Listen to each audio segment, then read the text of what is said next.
So we check. We should. Live streaming is on.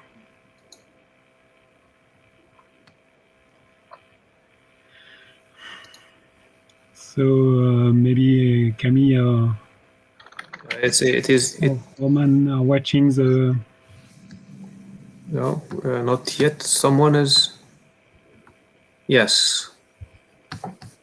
Seems to be working.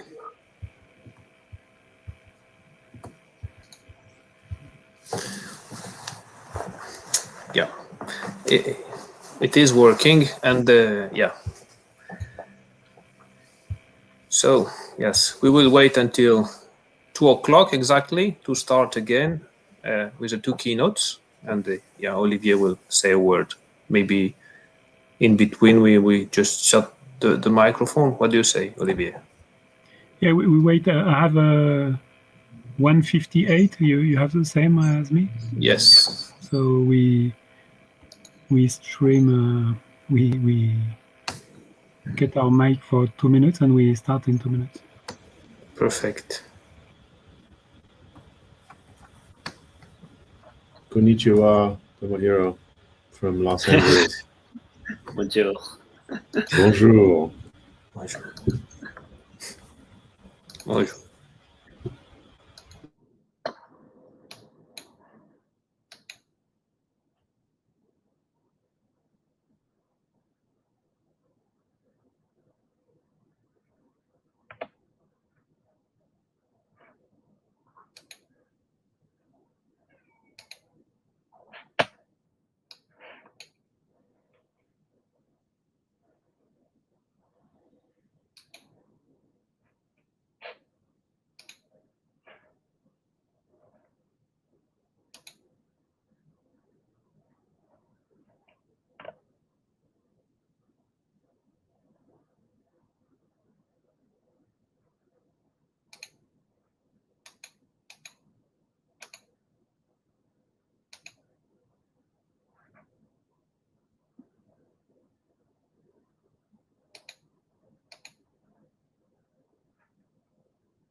Okay, I think it's 2 p.m., so we can restart. So we are extremely sorry for the website that went down. So anyway, we have always an alternative solution. So this is the alternative solution only on YouTube. So I will be very short. Our first keynote, as we all expect, and we are delighted to have, is Tomohiro Tachi, and he's an assistant professor at the University of Tokyo, and he will give us a talk for approximately 35 minutes, and after 40 minutes, and after we will have time for questions. Tomohiro, it's all for you. Thank you very much, Olivier, for the introduction and the invitation. It's a very great honor to give a talk. So let me share my screen. Okay, so my talk is about, well, it's titled Advances in Architecture Origami because of the title of this, the conference. But I'm not probably going a lot of the details in new things because there has been talks already, and there will be in the afternoon session, there will be some discussions about these works that we work on, curved origami and rigid origami. So these two things are very much very hot area in architecture origami, either for building structures from one sheet or to make a transformable structure. But I will talk a little bit, talk about a little bit different things today, namely the use of origami for fabrication and for structure purposes, and some going into some geometry behind origami.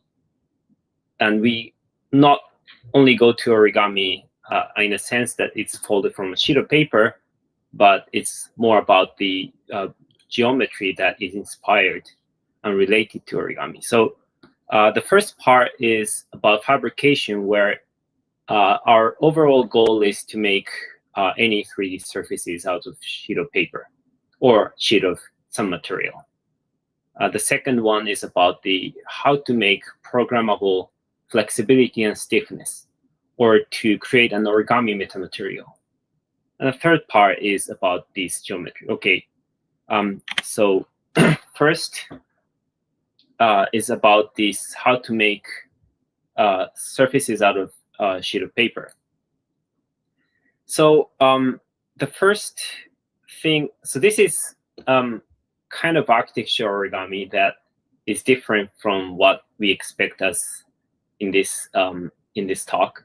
But this is the first thing I did when I was an undergrad student, where I like to make origami as a hobby. I liked the art, craft, and also math. So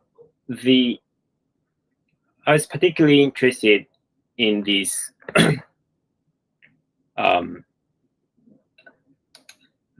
the relation between the 3D form and how it can be designed using the knowledge of geometry. So here is what you so the top images are the folded form, and the bottom images are the crease pattern that where the white part designates to the part that ends up exposed, while the gray area is tucked inside of this structure. So this was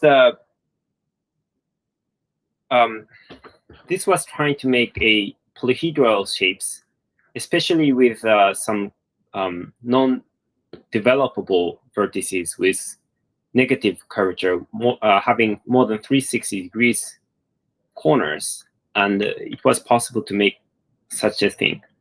And I continued this work to create some work like this. So this one is a teapot, 3D teapot that is made of one sheet of paper without cut. So I brought this to a SIGGRAPH, and when there was an exhibit about a teapot, and where I met Eric Domain from MIT. He's a computer scientist, and he asked me some question whether it is possible to make anything using origami. And I answered yes, in a sense that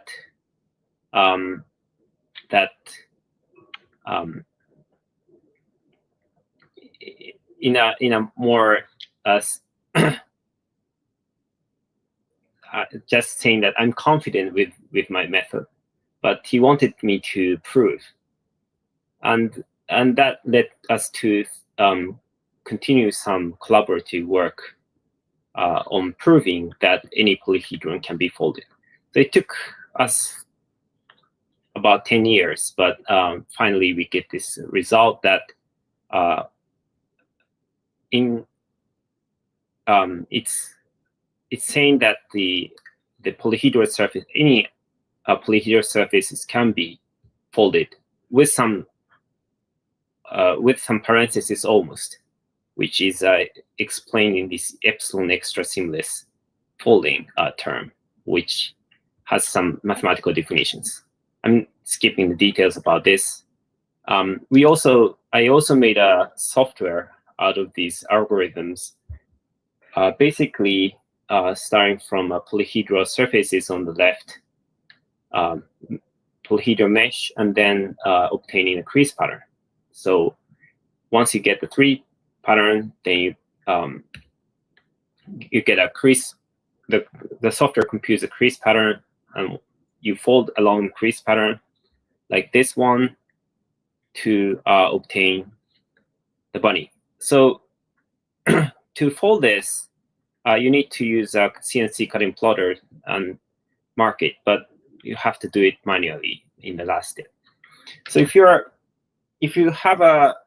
keen on differential geometry, you can ask some question like this: why is it possible? Because according to differential geometry, it's not possible to make a basically double curved surfaces. So you can only make singly curved surface, and that is coming from the Gauss's theorem that extrinsic curvature that is observed, the Gaussian curvature, is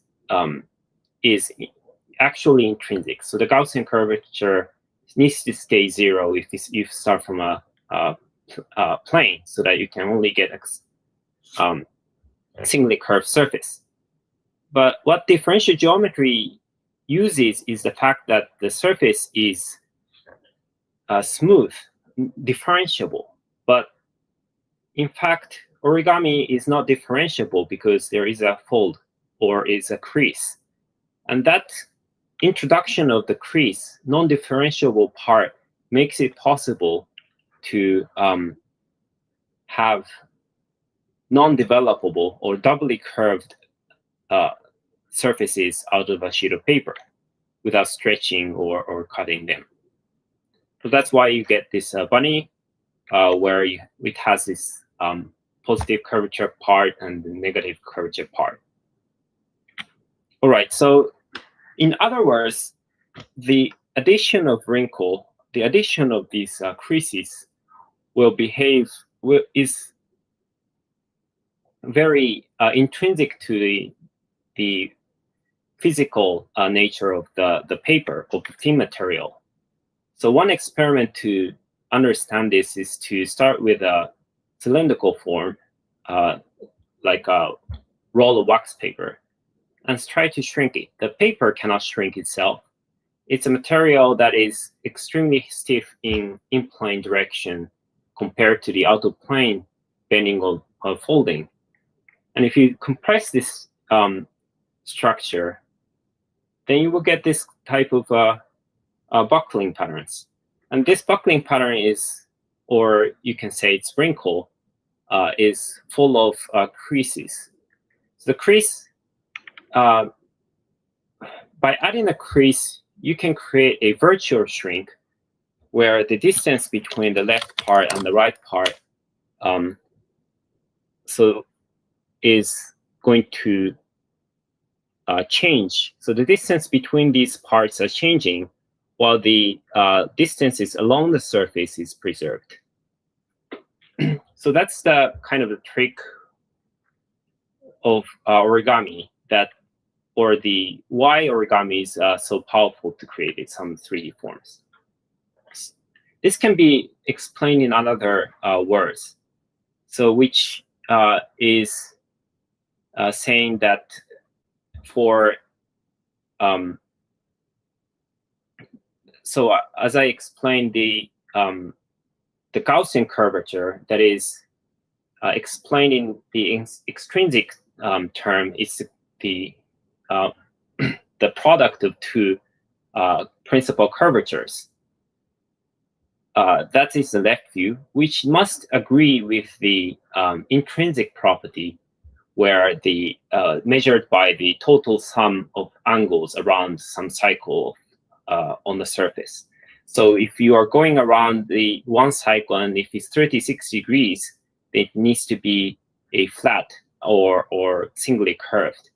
While if you go around less than 360 degrees, it needs to be dome-like.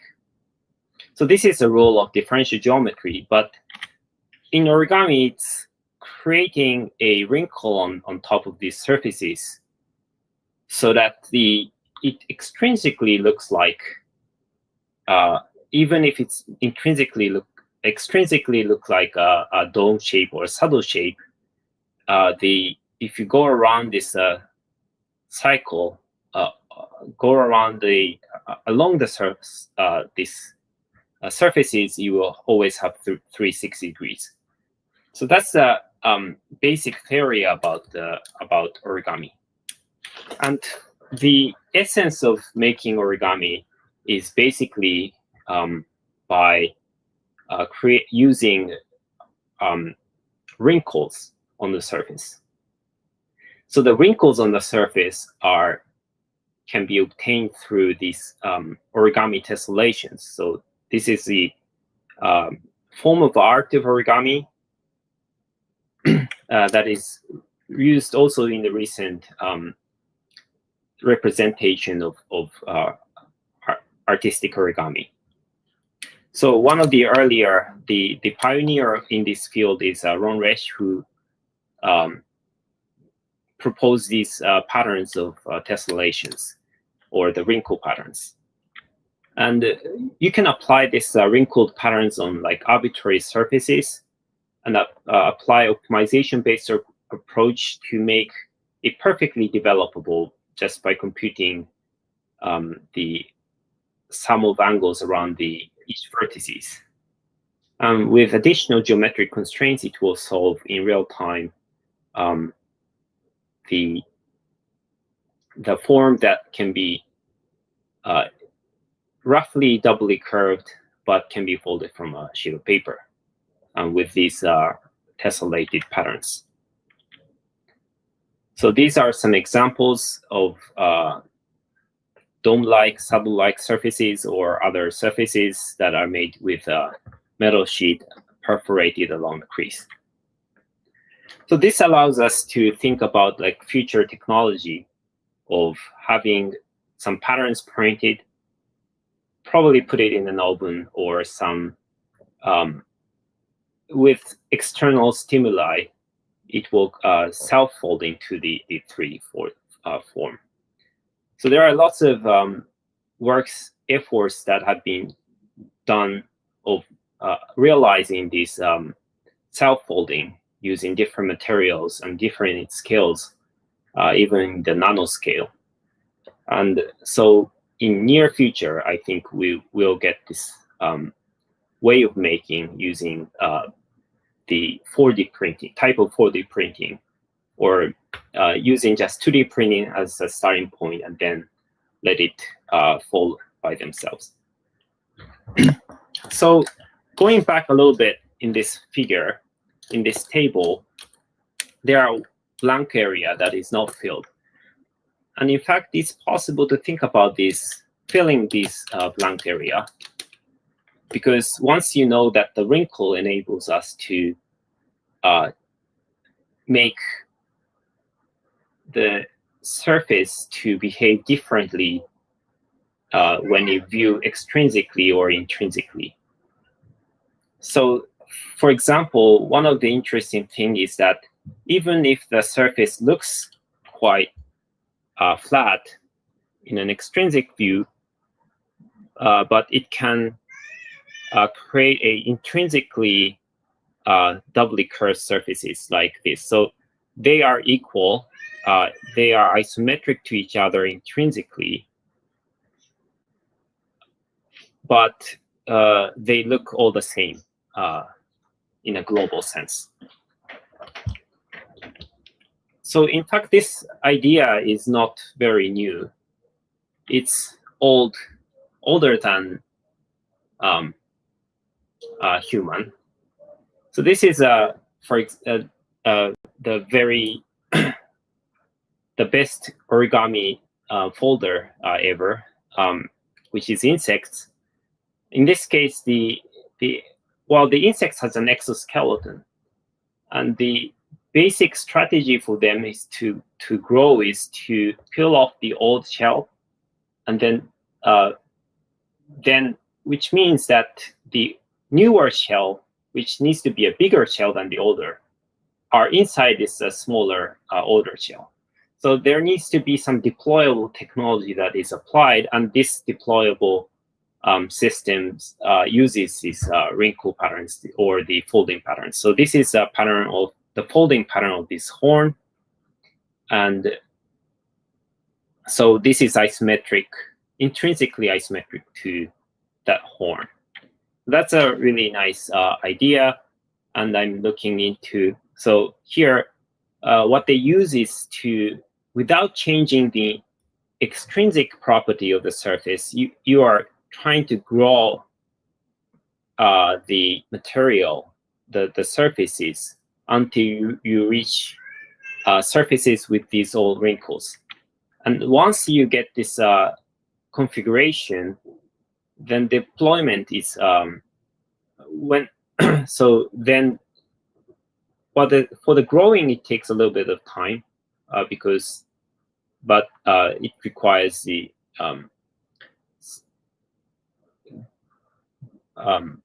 it requires more time, but the deployment is very short. It's very quick, and just pushing it will transform to some other surfaces, then without the wrinkles. So that's the basic strategy they use. So I'm looking into finding or creating the catalog of these wrinkles. So one of them is from art, but one of them is from, this is a grilled fish skin that I collected. This is a cooking sheet that is crumpled. This is a computer simulation that I made to find out more wrinkle patterns. So I'm trying to look into more in the wrinkles recently. Here is some recent work that is ongoing work that gives the self-organized wrinkle patterns based on this growing strategy. Here's another wrinkle pattern. So now I'm going to quickly go through the other topic. The second one is structure origami. So this is one of the applied origami structures where you want to fold compactly and then deploy it for a temporary shelter or some sort of a canopy. And this one is using carbon fiber reinforced plastics with compliant hinges, and that's quite lightweight structure. So that's the bottom right is the computer animation of using the rigid origami model. And this looks as if it works. Well, it's working, but in reality, it's like this. This is a deployment process. So this is completely different from this rigid origami simulation that I showed in this animation. It's everywhere is bending and then very, very floppy. Well, because it has a design in a way that with this, even with this finite deformation, it works. But it's it tends to be very floppy when you apply this one sheet structure. So this is a very typical thing that happens. We use a origami that is modeled as rigid panels and hinges, which we call rigid origami. In which case, for example, the left pattern called Miura Ori is 1 degree of freedom, so that everything moves perfectly, smoothly, synchronized. However, in reality, it can bend or fold in an uneven manner. So then it is so this means that the deployable origami tends to be very flexible. So this is the Miura Ori as used in space structure.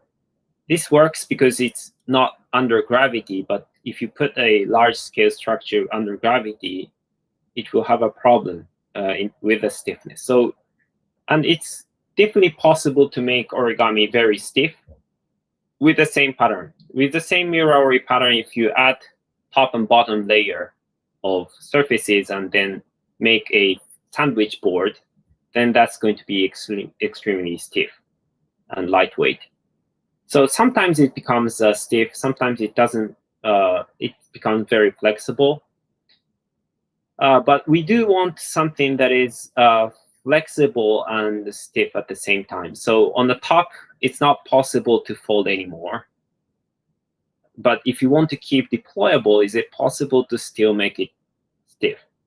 And that's kind of contradictory demand, but it seems to be possible with the use of multiple sheets.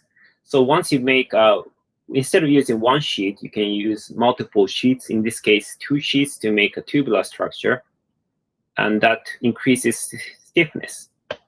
And a way to measure the stiffness is also interesting, because in some sense, its stiffness is 0, because it's transformable. But you would like to measure the stiffness against non-developable mode. So that can be done by looking into its eigenmode. It's the same as looking into the free vibration mode, or natural frequency of the structure. And if it vibrates with an extremely high frequency, then it means that it's stiff. And if it's low, then low frequency, that means that it's very flexible in that mode. So by doing this eigenvalue analysis, you can look at the first mode, or in fact, because it's there is no boundary condition, it's the 7th mode, is the first deforming mode. The first deforming mode is the folding motion, while the second one is the largest or most flexible and desirable deflection mode. And you want to separate the folding motion. So you want to make the folding motion very flexible, while the undesirable mode stiff with a higher eigenvalues. And we apply that eigenvalue analysis to single sheet versus tubular structure. That improves a little bit. That the in the case of just a single sheet, it tends to be that the rigid folding, the folding mode, is more stiff than the non-desired mode. But with a tubular structure, it turns it makes the first transformable mode to be the desired folding mode, and then it's a little bit like 4 times higher stiffness for undesirable mode. We had some challenges to make this more separated, more rigid, and it was possible. So one of the idea was to remove this kind of squeezing mode or unevenly folded mode by some geometric ideas. I'm skipping a little bit of these details, but when you're using glide reflection coupling instead of this parallel translation for coupling multiple tubes, it works quite perfectly that this coupled tube can actuate from only from one end. So that is a good suggests that it's very stiff in the undesired mode. And by actual analysis, we can see that the stiffness against the second mode increases by 100 times. So that's quite a nice structure that we can say that it's a foldable folded plate structure. So it's basically supporting, bearing the load through the membrane energy only. So that could lead to some kind of more spatial structures. This is an example where you can use it for programmed bending of the structure. So this is how this structure works with these materials. So this creates some kind of stiff and flexible material where even if it's simply supported, it tries to bend in S shape instead of this C or U shape. This is some videos that I'm pushing here, then it just starts to bend in S shape.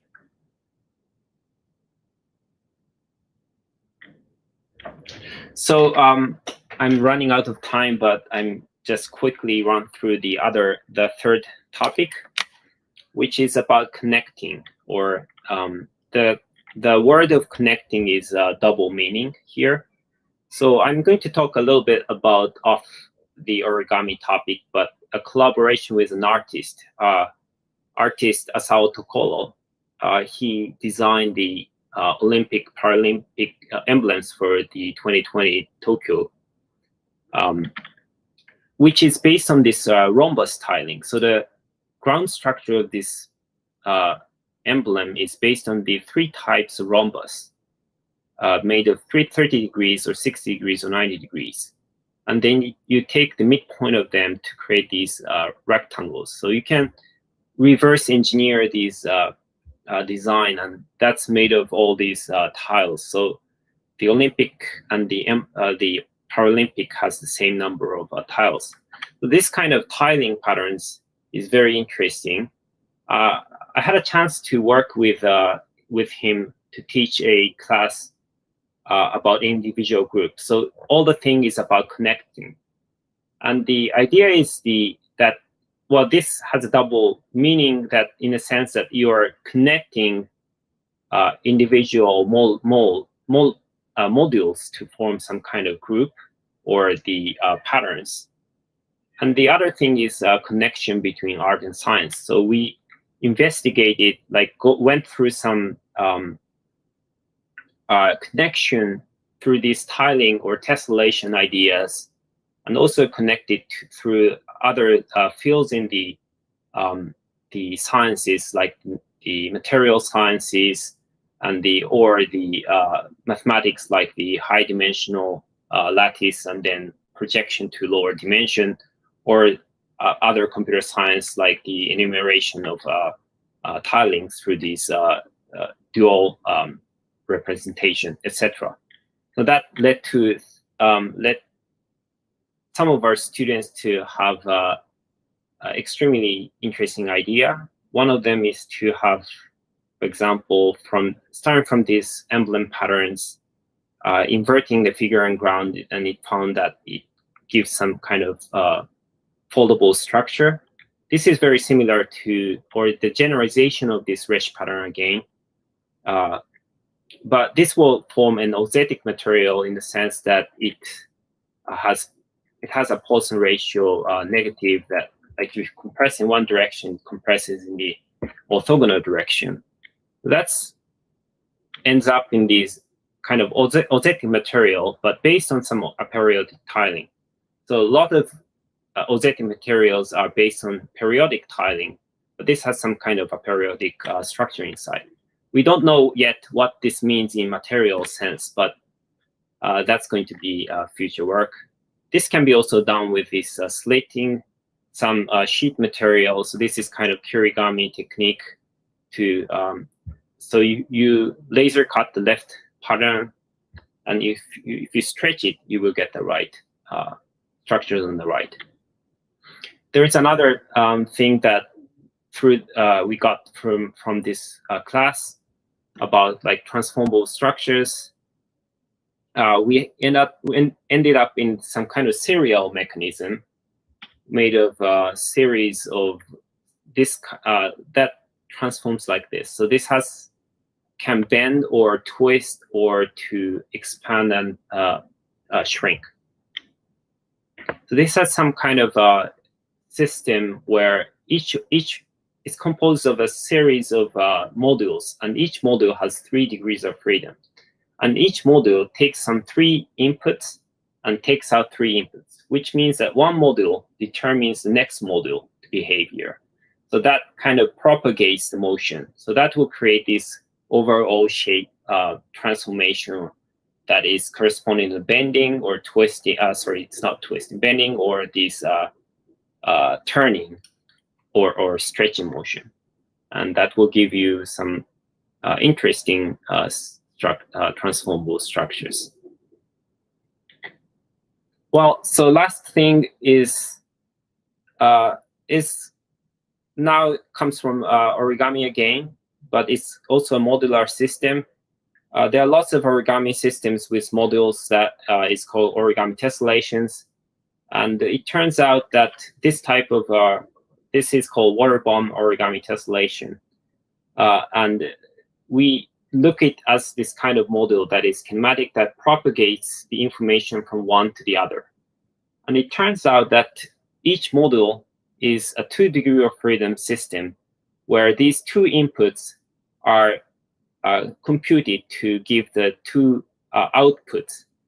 Now that becomes the input of the next model.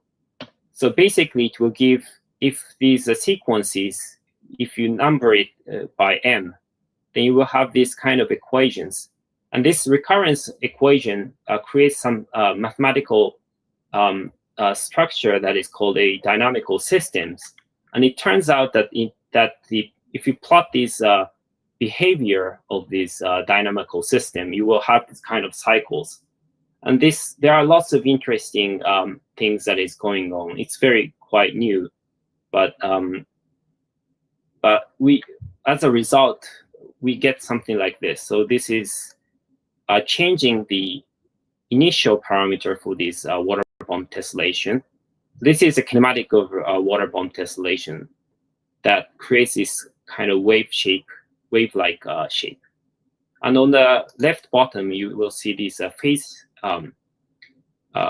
space where it gives these cycles in some case, but in sometimes it starts to have no solution at all. So this is quite early stage of study, but it's very nice to find a connection between the art of origami and then with these mathematical structures.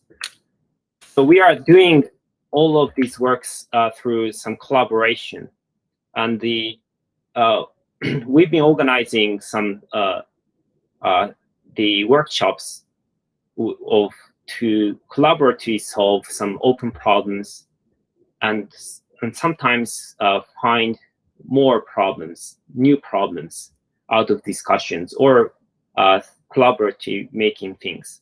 So Eric Domain called this super collaboration.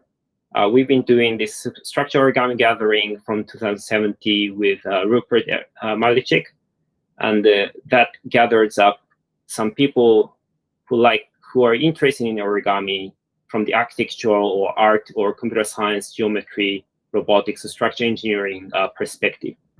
So that's quite productive, and the collaboration is extremely fun. We are curiosity-driven, and it's interdisciplinary collaboration. And it's very nice to have the form that you can touch or just to visualize. So we have kind of common language of form or the geometry. And the fun thing is that if you find one problem, you get 10 new problems instead. So the conclusion of this talk is that let's work together, let's collaborate, and thank you very much.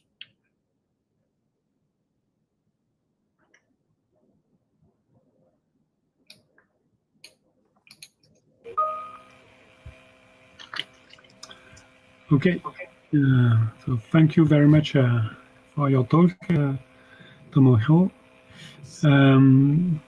Cyril, did you find any question in the YouTube live? No, unfortunately, the talk didn't get the audience it should have got. It was recorded. It is also presently recorded, so I hope that people will have the chance to. Well, they will have the chance to watch it afterwards, but we will have to do the questions by ourselves. There were only. I have a question. Yes, that's perfect. Yeah. Tomohiro-san. You do the chairman, Olivier. Yeah. David, please ask your question. Tomohiro-san, that was a really, really wonderful talk. Very technical for me, but you made it actually very understandable. The last experimental work is stunningly beautiful. And I loved how you're actually showing the solution space and in a sense, the water bomb module solutions. The question I have about the water bomb, let's say, examples or some of the other real at scale examples is what materialities can you imagine these systems scaling up to?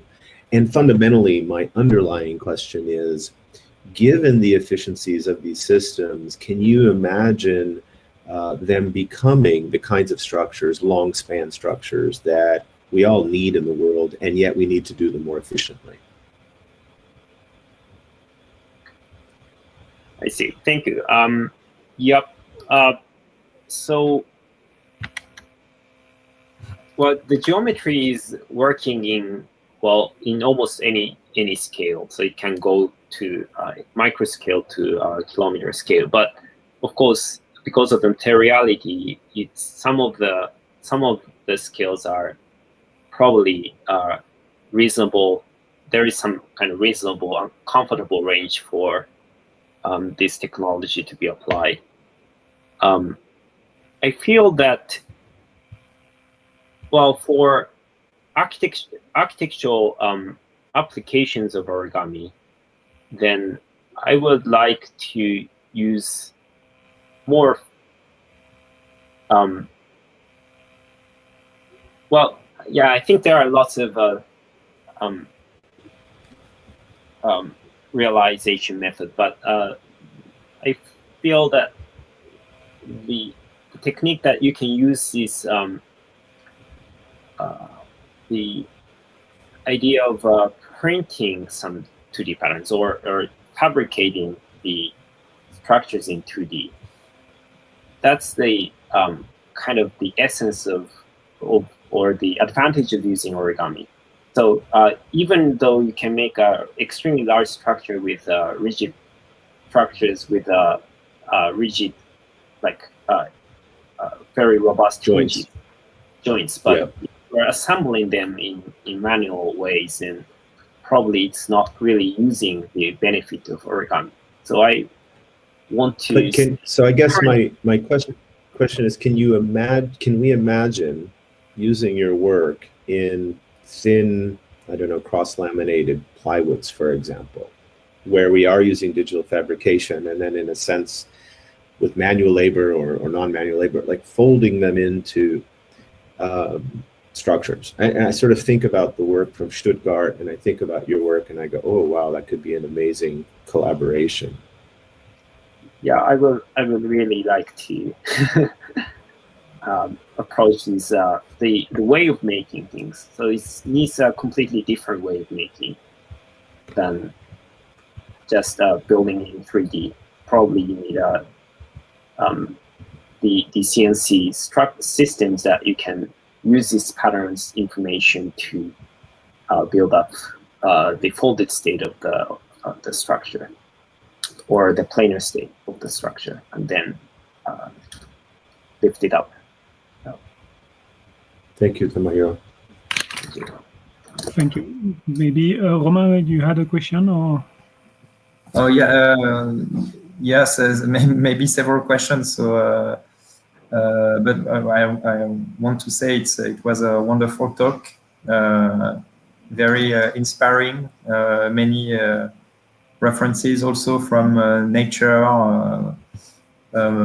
like morphology in nature. So it's always interesting to see that this kind of structure emerge also naturally. I've seen in the audience yesterday people working on wrinklings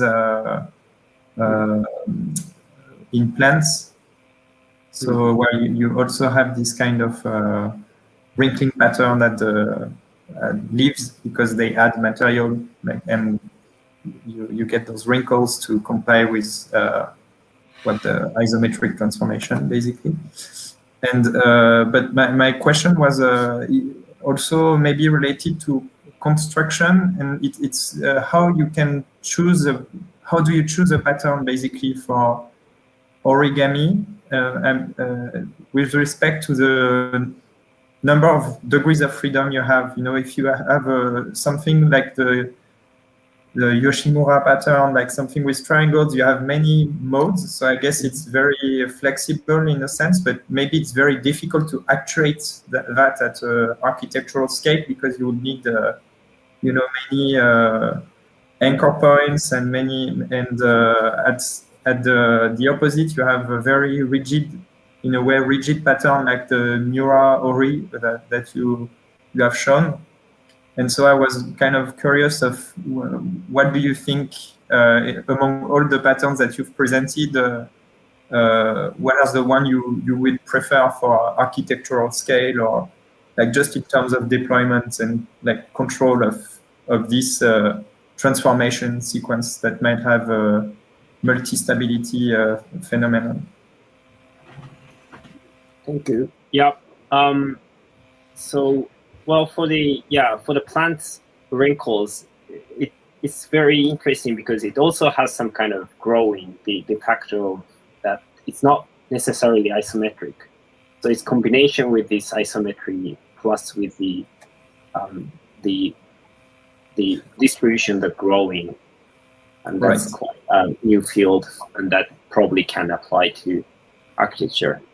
For the construction, for the degrees of freedom in these, or the patterns that you want to choose.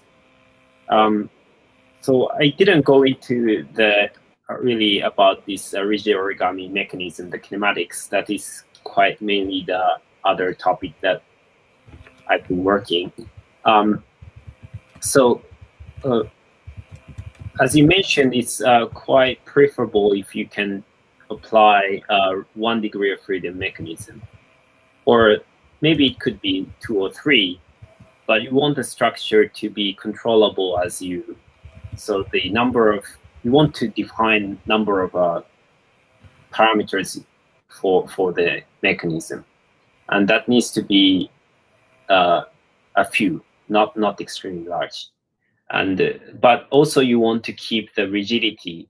So in a sense that I mentioned, that you want to keep these, for example, if you want to make 3 degrees of freedom system, you want to make the first 3 modes to be very flexible, but the other modes to be stiff. So that's quite challenging task. And for we still know some answers for 1 degree of freedom mechanism that has this kind of separation modes.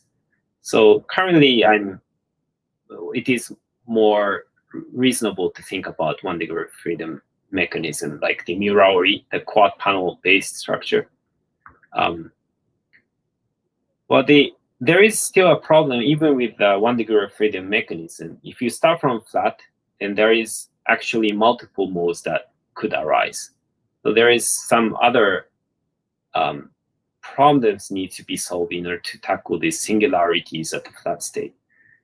So that's also kind of interesting branch of these mechanisms. Okay, so we have one question, I think, from YouTube Live, so we have to take it, otherwise people will never dare to ask questions. So, Cyril, I think you've got it. Thank you for your answer. Yes, so the question is about how do you think that this kind of structure, so folded structure, can mix and be hybrided with bar deployable structure like slicers and this kind of other deployable structures for activation systems, or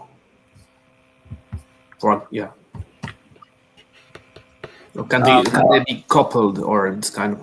Yeah, I think some people couple together the folding technique and for example, the scissors mechanism and origami mechanism in a different way.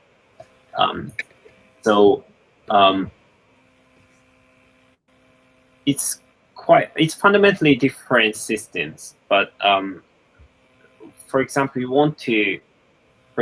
you want to make a scissors mechanism, you can ask some questions how to fill in the holes that are made of scissors with some membrane or some cladding.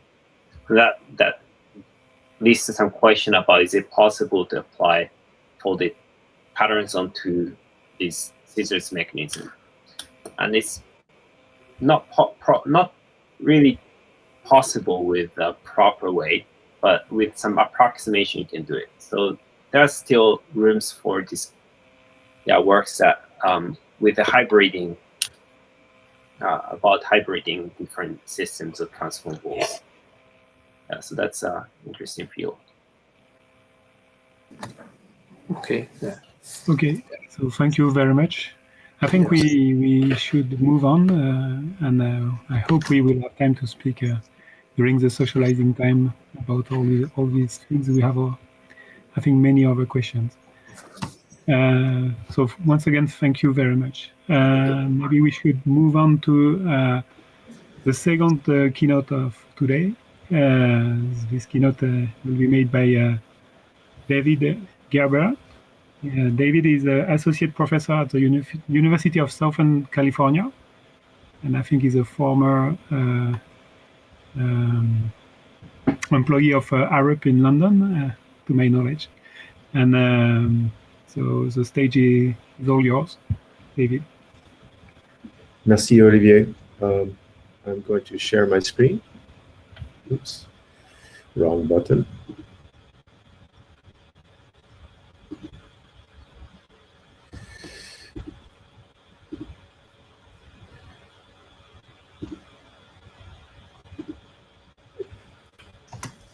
Yeah, that's fine. Is it working? Okay. It is working. Great. This is a shift of gears from an excellent talk by Tomohiro. I first want to really thank Caitlin Mueller for inviting me to be part of a conference that I've always wanted to be a part of. It's a fantastic community. This is a shift of gears. I want to talk about road mapping and architectural complexity, and it's an intentional provocation. If we are going to decarbonize the built environment from, let's say, 18 gigatons of CO2 to 0 in 2030, we have to find ways to have an exponential positive impact. We all need to acknowledge that our industry, our careers, our disciplines really are the largest contributor of greenhouse gases on the planet. That is our buildings and cities. So what does this really mean? There's obviously a global climate crisis, and yet it's an urgent opportunity for us to have a lasting impact beyond our short-sighted sort of sense of time. We have, in a sense, less than 10 years to achieve the 2030 agenda set by the United Nations. And if we really think about each of our sustainability projects, they take 1 to 2 years, right? So there's a challenge there. How are we going to actually accomplish our task, given the time limits and the length of these sustainability projects? The provocation I want to put forward is ostensibly, if we have 600 million existing buildings, how are we going to get to net zero? Right? That is the provocation I'd like everybody to keep in the back of their minds. It's a big, tall task. Now, just for some perspective, the rate of change is an extremely important thing for us to pay attention to. So this is Shanghai Pudong in 1990. This is Shanghai Pudong in 2010. So in 20 years, we can see an exponential rate of growth, an exponential rate of construction, an exponential rate of creative geometry, some more efficient, some less efficient, being used in our industry. Some more just context. Here is Pope Benedict's inauguration in 2005. And here's Pope Francis' inauguration in 2013. Again, an exponential cultural shift and change through technology. Maybe a little bit more literal. Here is a micro SD in 2005, 128 megabytes. And 9 years later, the same micro SD is 128 gigabytes. So that exponential rate of technological change is something that we're all experiencing, and it's something to be very, very conscious of. If anybody knows what this is, you're as old as I am. This is a Cray computer at Los Alamos in 1976. And it had the computing power of basically 10 iPhones. right? So perhaps I can't really talk about anything that I do without some reference to Cedric Price, but as he said, technology is the answer, but what is the question? And I think, again, if we look at the context of being responsible for trying to achieve net zero with 600 million existing buildings, we really do have to ask that question. What is our question? So as Hal would call out my name, I think it's clear that we have lots of great technologies. We have technologies that enable us to create amazing geometries. But there's also a shift in my own mindset around where we should be putting our efforts. And that shift of mindsets has a lot to do with an awakening, let's say, for me at least, and for my colleagues, about the topics of the planetary boundaries, about the highly consultative approach that the UN took to develop the UN SDGs.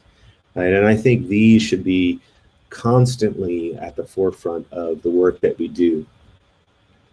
Another mind shift and in our thought processes and in the way that we go about our work is the shift from linear thinking in linear economies to that of circular economies or resilient and regenerative systems.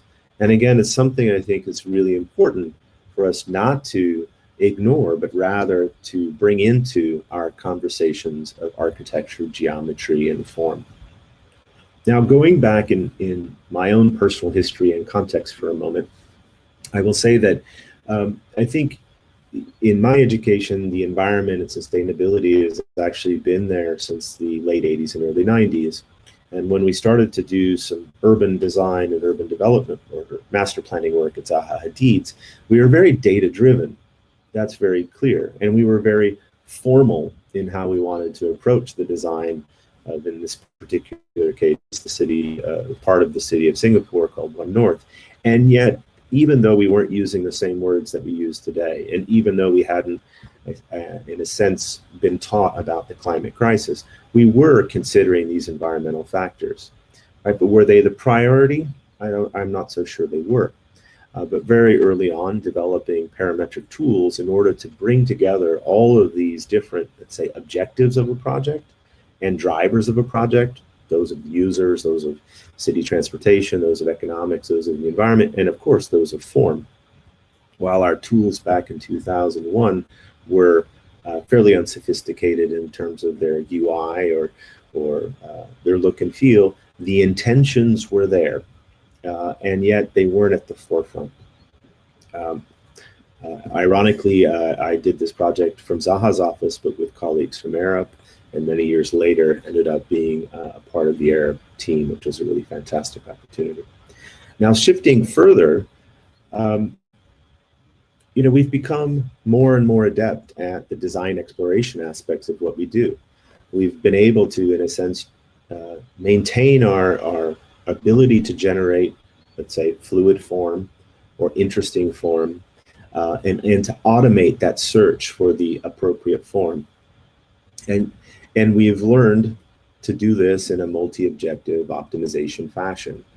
So for a number of years, this was the focus of my research and my work and my PhD students, in which we really started to learn what other industries have been doing for a very long time, quite frankly, but bringing it to architecture.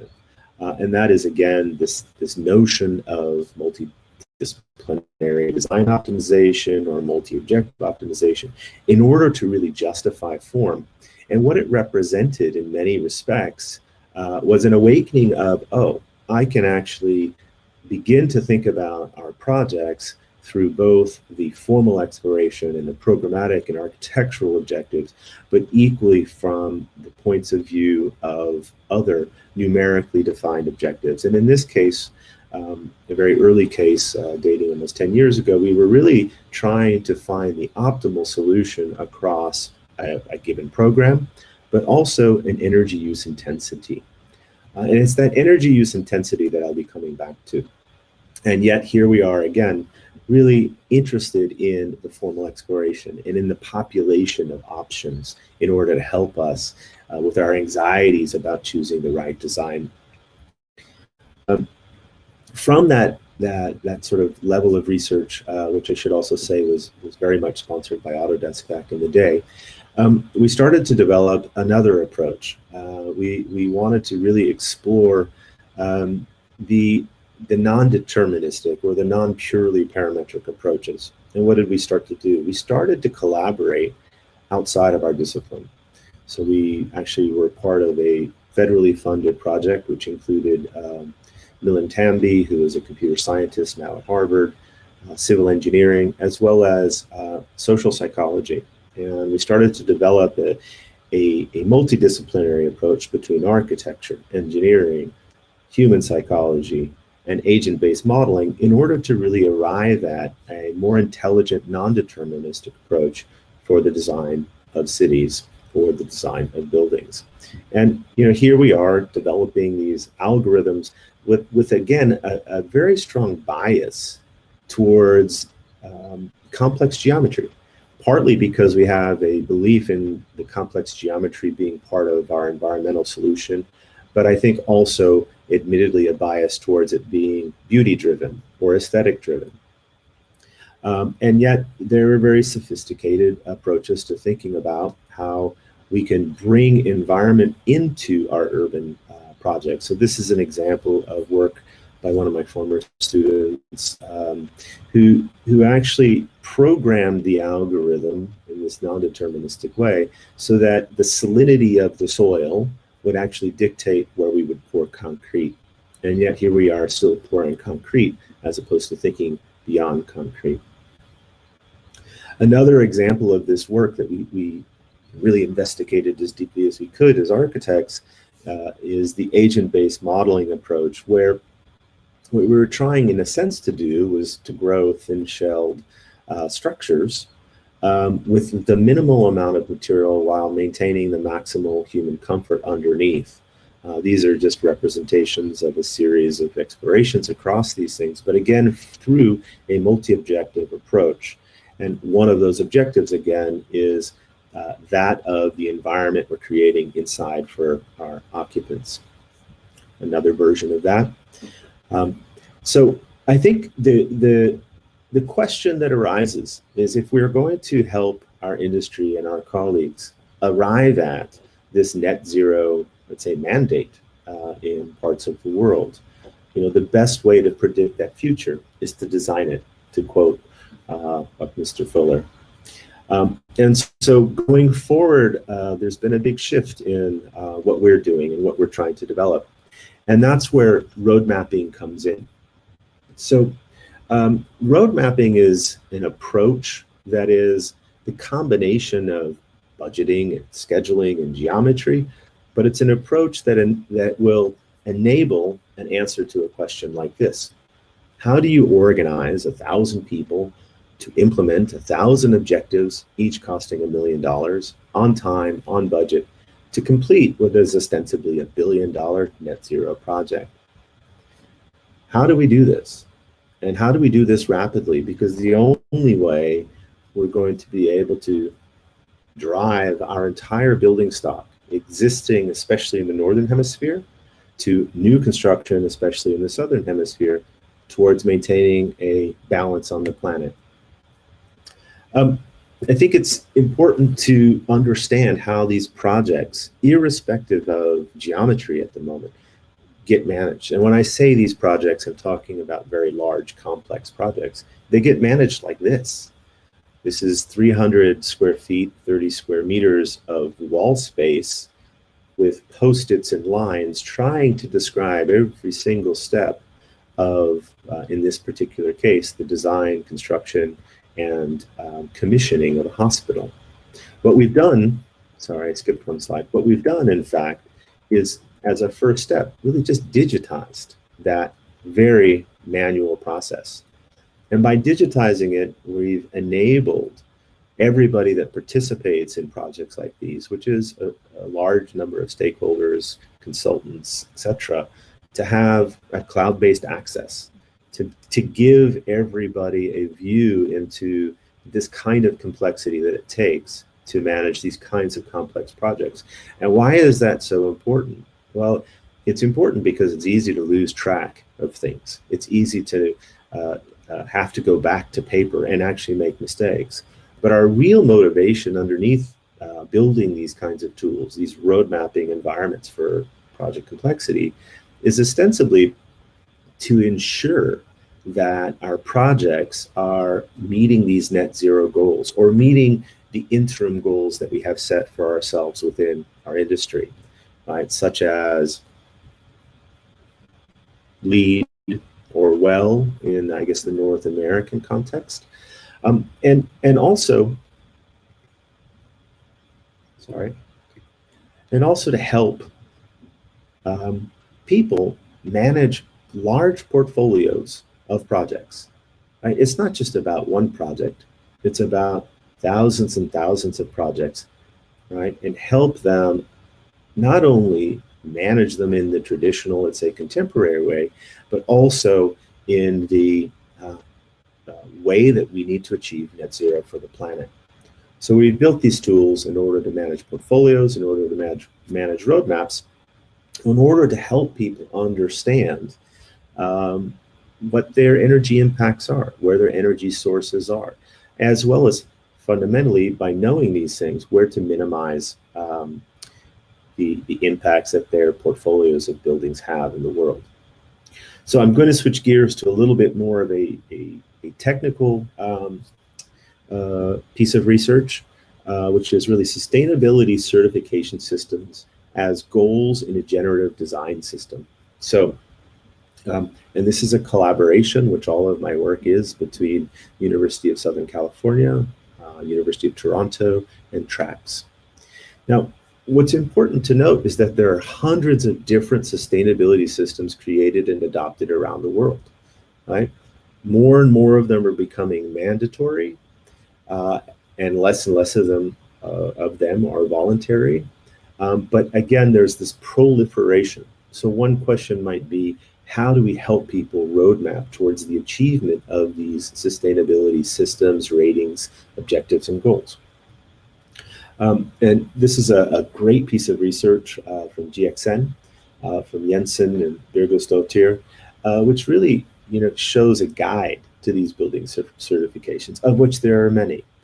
And it's something that we, as a team, are in a sense encoding.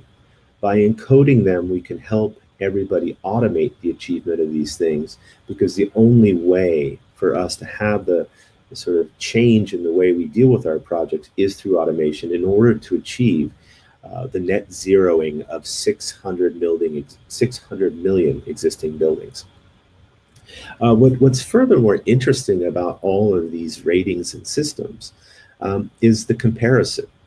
Right? There's a great disparity in how they each characterize the importance of environment, or the economic, or the social dimensions. I mean, we've sort of done an analysis in which there are 13 common aspects, and yet there's quite a great variety between these different rating systems. While that's not a problem in itself, it's extremely important to understand the differentiations of what somebody considers sustainable by one rating or another. So for an example, if you look in the top left, you have a LEED accreditation, which is primarily focused on energy and environmental concerns, whereas WELL in the bottom right is very focused on human wellness and comfort in buildings, showing the disparity between these definitions. Similar to the early work of multi-objective optimization, in a more focused geometric sense, we're starting to use the same techniques to think about how we can actually achieve multiple ratings and objectives through automated systems. So underneath all of this is fundamentally an approach to generative design, which is about generating options, evaluating options across the multiple goals, evolving them to the best fit and optimal, and then, of course, the human selection aspects. So in the past, my colleagues and I have worked on multiple goal fitting algorithms and approaches, which include work styles and distractions and adjacencies and lighting and things like that.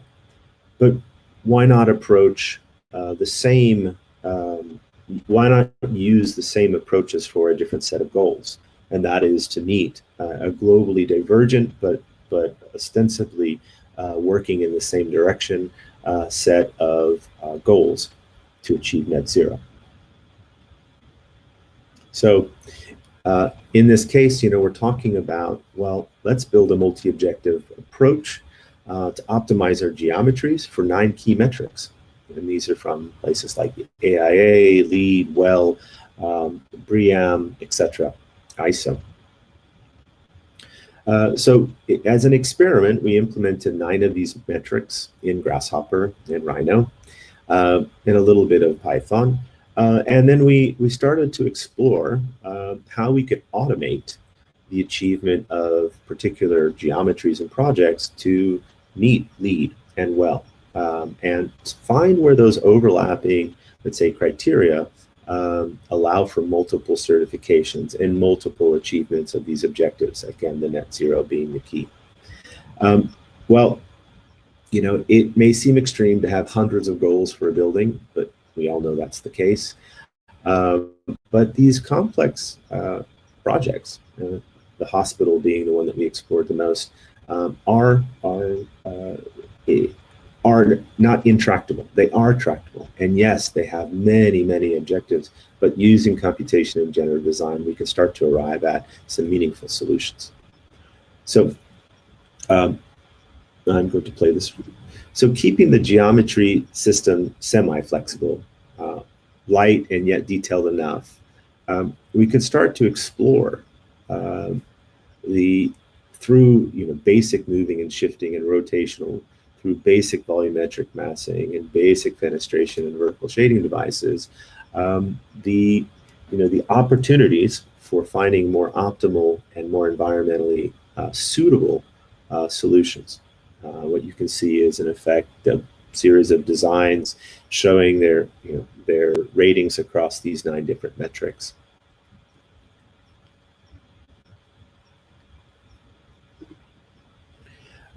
So here are 2 examples how some of these metrics are being measured in our system. We're not actually, in a sense, optimizing specifically for AIA, WELL, or LEED scores, but for the metrics that lead up to those certificate points. So in this particular case, just one of the thousands that we've generated, right? This is the one that's the greatest percentage chance of achieving an AIA 2030 challenge. And in the WELL definition, it's 4 out of, in a sense, 6 points, and in the LEED, it's 21 out of 28.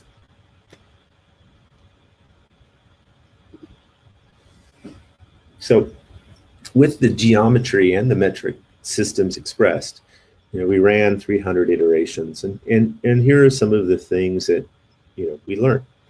We haven't really reached a maximum yet in this tiny little experiment of using multi-objective optimization, but we're actually being able to find more optimal and less optimal through the runs. It's clear that, for example, a tower and podium typology seems to be the most prevalent and optimal solution. And the relationships between the architectural elements and the certifications, the objectives, start to become clear through looking at the data. Now, we tried to, in a sense, analyze, as an example, the confidence that we want to be able to justify to clients in the relationships between these dynamic inputs, metrics, and sustainability indicators. And yet we realize that it is subject to the duration of the simulation. So what the figure actually depicts is the evolving relationship between these variables, uncovering new relationships with greater confidence over time, and a trend that begins to taper after a certain number of iterations. What this shows is that ideally the optimization sample size would generate a curve of diminishing returns to enhance our confidence over time. And what you do see is the strong correlations and the weak correlations between them. Just for fun, this is a picture of what our collaboration has looked like over the last year and a half. We're all looking forward to getting back into a studio together. And then I think a final shift away from this sort of myopic version of how we're exploring the achievements that we're trying to enable for others, is some work that my colleagues and I have done. This is previous work from them, in which the use of digital twin technologies is fundamental to the visualization for owners, for clients, and for consultants of all of the intricacies that humans bring into buildings and buildings bring to humans, which ultimately is a lead-in to the operational efficiency that our buildings need to have for human well-being, for energy, and ultimately for a net zero planet. And so we've been working on buildings, but we've also been working on campuses, where if you imagine the campus is having 450 physical assets, of which it's a small proportion of the 600 million buildings, but still a good place to start, and helping them achieve a net zero footprint. You know, we have to provide them with visualizations, we have to provide them with an easy access cloud-based environment, and we ultimately have to provide them with a way to make better decision-making through a visualization of the data and of the usages. With that, I will say again a huge thank you to the organizing committee, to the local team in Paris, and to all of you who have listened to me. I think my parting I guess statement and provocation to all of us that are so involved in the architectural world and the complex geometry solutions is that in order to achieve a net zero world with 600 million existing buildings, we must automate. It's an intentional provocation on my part to promote the adoption of better approaches and tools that are goal-driven towards a net zero built environment. And again, thank you for listening. Yeah, so thank you very much, David, for this extremely interesting talk. I think apparently there's no question from YouTube Live. Personally, I have therefore some questions. You see, you've shown some some sustainability. I don't know how it's called exactly in English, but to check the performance in terms of sustainability with BRID and and BEAM and all these, but they all reduce the performance into one possibility, in one metrics only. They then take 10 metrics and they make one out of the 10. And don't you think this is reductive? Quite, yeah, it's really reductive. And why not, as you mentioned, the 21st century is a century where we have to accept the complexity.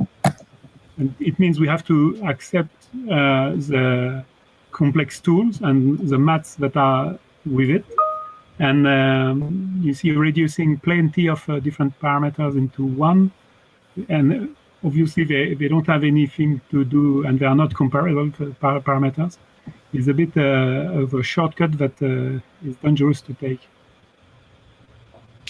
Yeah, Olivier, I think that's a valid criticism, because I don't subscribe to being reductive in that way. But it's also in defense of the work.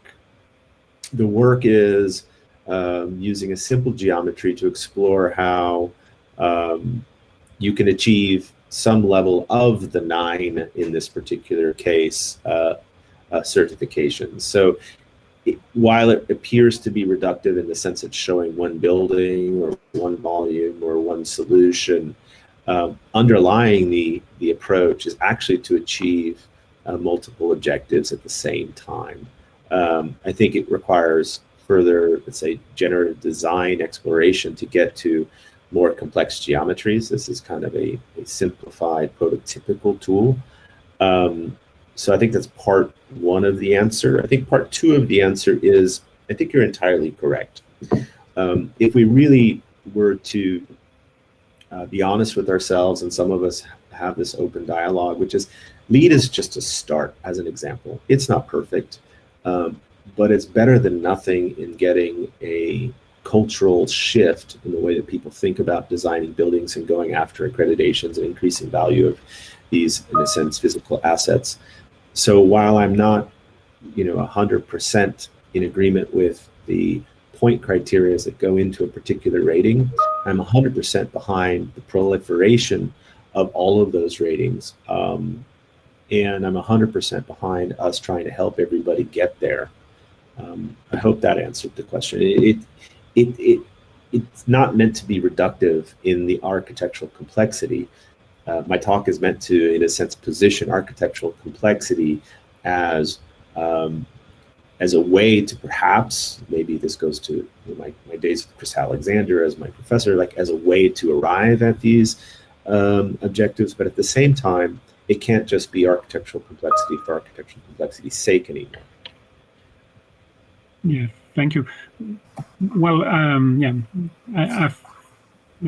thanks for your answer, and I think it was very clear.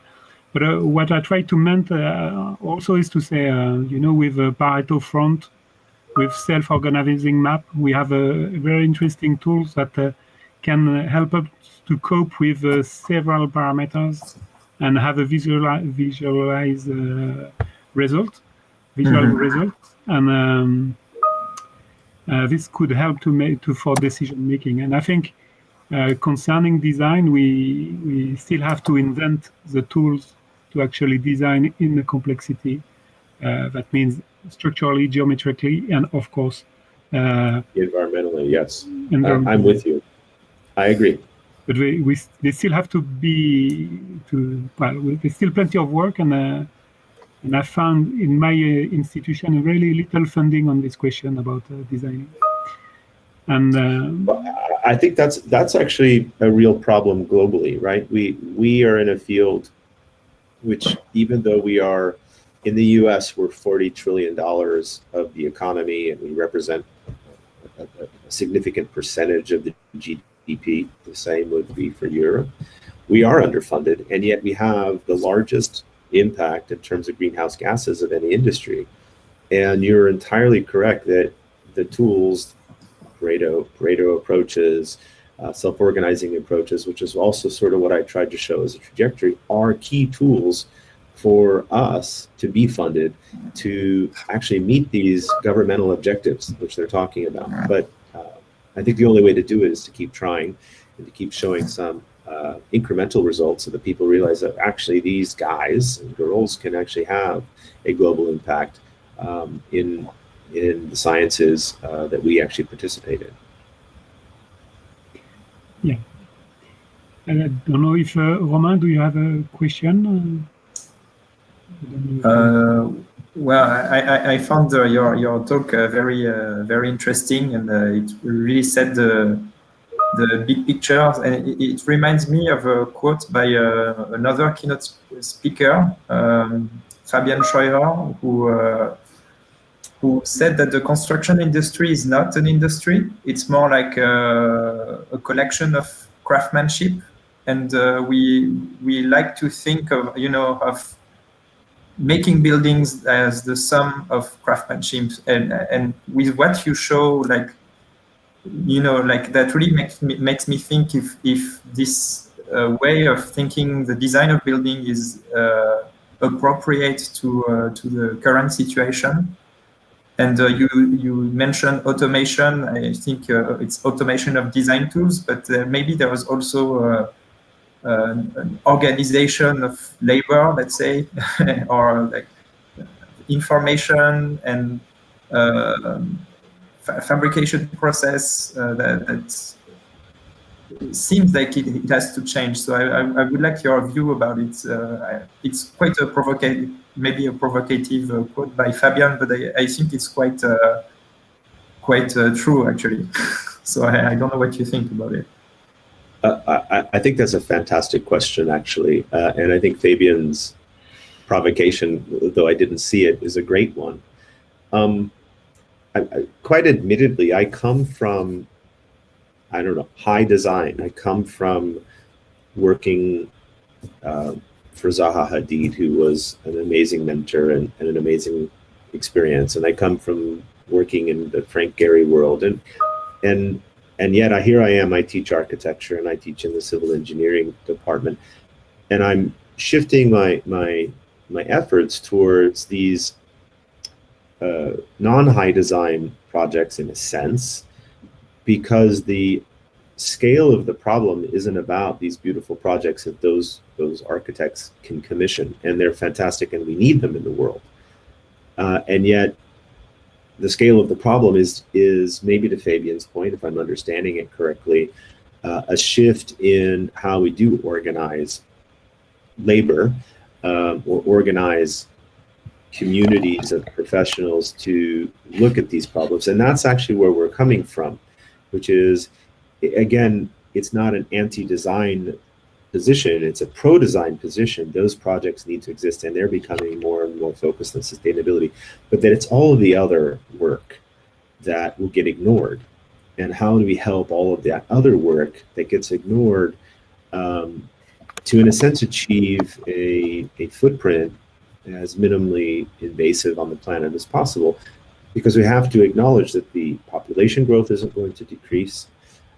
Resource scarcity is going to continue to be an issue, and the pollution that we put out there is going to continue to be an issue. And yet, we do want to promote the production of good architecture and efficient structures.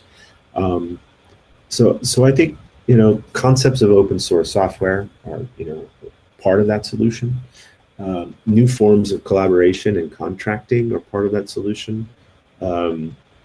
And the development and democratization of better tools and processes are part of that solution. And that's where actually the road mapping, which is less about geometry at its core at the moment, is really important. It allows people to see and visualize how they're going to work together, as well as how they're going to track objectives that are very easily lost in the beginning, such as, oh, we want a net zero building. As soon as schedule and budget and labor scarcity or labor expertise comes into play, it's easy to let those things drop out. But if you're road mapping it and you're being given access to visualize the dependencies, you're more likely to achieve some of these very complex goals that we should be paying attention to as an industry.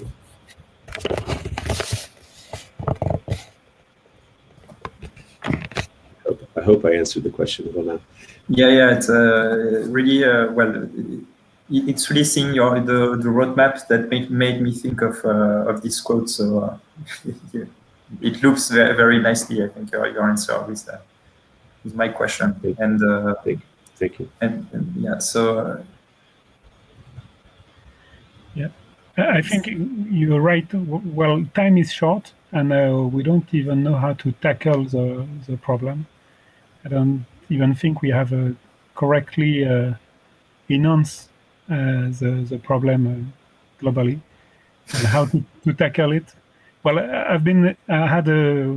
well, you see, I'm doing too many things, but I did have some PhDs working on the refurbishment of buildings and see what are the best solutions and all of these things. And well, it's interesting that the simple algorithm to do the refurbishment to save as most money in the shortest time is never the best algorithm. So it's always how you have to think globally. And even by showing all these things to people who have a huge stock of public buildings and all these things, we haven't found the political organization to actually fund these things. And France is speaking for the last 10 years about we have to refurbish 1 million buildings per year, but we haven't been able politically to organize ourselves to actually do it. Even, and I think most of the people agree we have to do it. Most of the politicians agree we have to do it. and we haven't been able, just by as a social organization, to make it. And that's pretty scary. It is scary. I know that wasn't a question. I have I guess a response, which is what was interesting when I was at Arab and we were talking about some of these things is that we're in the global north, where most of our building stock, and France is a great example, is built, right? And so our world is about retrofit, and our world is about retrofitting for net zero. But the global south has an opportunity to skip some of the mistakes that have been made in the north. It's the classic sort of, they don't have telephone lines, they just have cell phones, and they can skip some of these steps. And one of the things that I spent a lot of time thinking about was industrialized construction, or modular, or factory-based, or manufacturing-based thought process brought to our industry. Rather than the bespoke, which is where I come from, quite honestly, and I think most of this community in some ways comes from a bespoke sort of lens. I think part of the solution is a bringing together, and this is what I'm doing in my civil engineering programs, is bringing together design engineering and process or manufacturing-based thinking, industrialized, in a sense, construction. Because it's in the factory where we might be able to get more efficient, cheaper, higher quality, as well as more environmental accountability. But again, I don't know if this is what Fabian was saying or if this is what Romain was referring to, but it is a complete shift in the way that our industry is structured globally. And then a second thought to what you were talking about in terms of France. I mean, imagine Unibail bought into this, right? It's the economics. If Unibail Rodamco were behind a million, whatever the big developers are in France, right? Then things would shift, but they have to see the same kind of economic returns and margins in order to make that shift. And that's a heavy lift. It's a very, very challenging problem. Yeah. Okay, so I think we are okay with the time. Thank you again so much for your presentation. Thank you. And, Thank you very much, yes. so I think we have to make an announcement. It looks like the network was the provider of the server of Work Adventure is more or less reestablished now. Or I think they went to another server. Cyril, can you confirm things are working? I didn't check. Or Romain? Again, Olivier and Romain and Cyril, thank you so much for having me. I look forward to coming to visit you in Paris sometime soon. I really, really am thankful to the amazing community that this group represents, and I look forward to seeing you. Yeah, thank you very much. We're really sorry about this. That's okay. This I was problem. worried it was me. We anticipated because we had this plan B solution that more or less worked, and we are on YouTube. But I think we are globally shift in 1 hour. Well, we're gonna be 1 hour late, so we should be restarting at 4 o'clock instead of 3. I hope everything's okay. Cyril tells me that things are okay, so maybe we can stop for half an hour, and we should be able to meet ourselves on the map. I think room A and B are not yet open completely, but the map should be working, so we can all meet for half an hour break on the map and have informal discussion. Thank you again so much, David and Tomohiro. Thank you very much. In this complex moment.